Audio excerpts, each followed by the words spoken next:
दोस्तों, आज के इस वीडियो में हम बात करने वाले हैं सबसे धनी और आज के भारत के दानवीर कर्ण, जो हमारे देश की आन बान और शान है, और भारत के बिल गेट्स कहे जाने वाले अजीम प्रेमजी की। दोस्तों, अजीम प्रेमजी विप्रो लिमिटेड के चेयरमैन है, जो हमेशा देश की सेवा में आगे रहते हैं। वो हमेशा देश के साथ खड़े रहते हैं और देश को संकट समय में उगारने के लिए भी प्रयत्न करते हैं। वो देश को आर्थिक मजबूती भी देते हैं, जिन्होंने सिर्फ खुद के लिए नहीं बल्कि समाज के लिए प्रेरणादायी सफलता का इतिहास रचा है। लगभग 5 दशकों से ज़्यादा समय से विप्रो लिमिटेड का नेतृत्व कर रहे हैं अजीम प्रेमजी समाज में न केवल प्रतिष्ठित और अच्छे बिजनेसमैन है, और वो एक सच्चे नेकदिल और अच्छे इंसान भी है। उन्होंने ना सिर्फ विप्रो को इतनी बड़ी आईटी कंपनी का दर्जा दिलाया है, बल्कि उद्योग की दुनिया में परोपकारी की एक अलग ही मिसाल कायम की है। दोस्तों, हम अजीम प्रेमजी को आज का दानवीर कर्ण भी मान सकते हैं, क्योंकि वो भारत के सबसे बड़े दानवीर है। वो अपनी आमदनी का एक बड़ा हिस्सा दान कर देते हैं। उन्होंने अजीम प्रेमजी नाम का एक ट्रस्ट भी खोला है, वहाँ वे एजुकेशन रिलेटेड काम भी करते हैं। तो चलिए हम अजीम प्रेमजी के बारे में जानते हैं और कैसे उन्होंने साबुन तेल से लेके एक बड़ी आईटी कंपनी खड़ी की, वो इस वीडियो में आगे जानते हैं।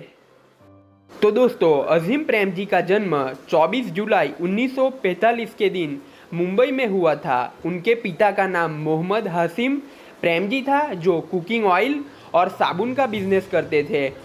जिस साल अजीम का जन्म हुआ, तब उनके पिता ने महाराष्ट्र में जलगांव जिले में western Indian vegetable product limited की स्थापना की, और इसके बाद अजीम ने 12 तक की पढ़ाई मुंबई की सेंट मैरी स्कूल से की, और 12 तक की पढ़ाई के बाद अजीम के पिता ने उनका एडमिशन अमेरिका की स्टैनफोर्ड यूनिवर्सिटी में करा दिया। और अमेरिका जाके पहली बार अजीम प्रेमजी ने आईटी का महत्व जाना, और इसके बाद वो अपनी पढ़ाई में जुड़ गए। और उनके जीवन का सबसे दुखद अनुभव था कि मात्र 21 साल की उम्र में उनके पिताजी की मृत्यु हो गई, और वो पढ़ाई छोड़कर इंडिया वापस लौट आए। और इसके बाद उन्होंने उनके पिताजी का फैमिली बिजनेस संभाला, और इस बिजनेस में उन्होंने कुकिंग ऑयल और साबुन के अलावा कई सारे और प्रोडक्ट जोड़ दिए। उन्होंने 1977 में कंपनी का नाम बदलकर विप्रो प्रोडक्ट्स लिमिटेड कर दिया। इस समय में हमारा देश आईटी में खूब पीछे था, तब उन्होंने आईटी क्षेत्र में आगे बढ़ने का फैसला लिया, और 1980 में अपनी कंपनी का नाम बदलकर विप्रो लिमिटेड कर दिया। और उन्होंने अमेरिका की सेंटिनेंटल कंप्यूटर कॉरपोरेशन के साथ मिलकर मिनी कंप्यूटर बनाने लगे, और वो मिनी कंप्यूटर का कारोबार भी बढ़ने लगा, और देखते देखते विप्रो देश की एक बड़ी कंपनी बन गई थी। इस वजह से 1999 से लेकर 2005 तक अजीम प्रेमजी भारत के सबसे धनी व्यक्ति बने रहे। और सबसे बड़ी बात, उन्होंने दौलत के साथ सम्मान भी कमाया है। वो कंपनी के सबसे अच्छे बॉस और आम लोगों के लिए सबसे अच्छे इंसान भी साबित हुए।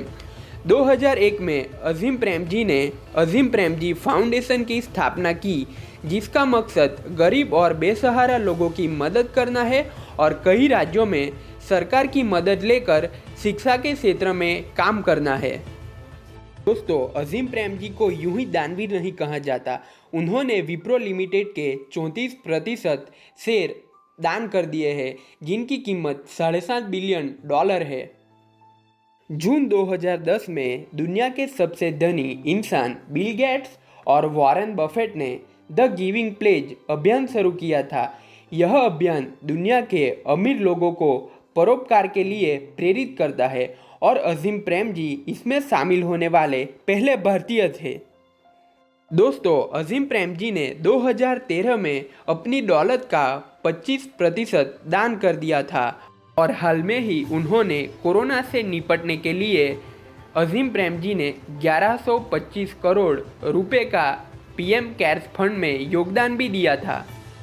और दोस्तों, अजीम प्रेम जी कहते हैं कि ईश्वर ने हमें दौलत दी है तो हमें दूसरों के बारे में भी सोचना चाहिए।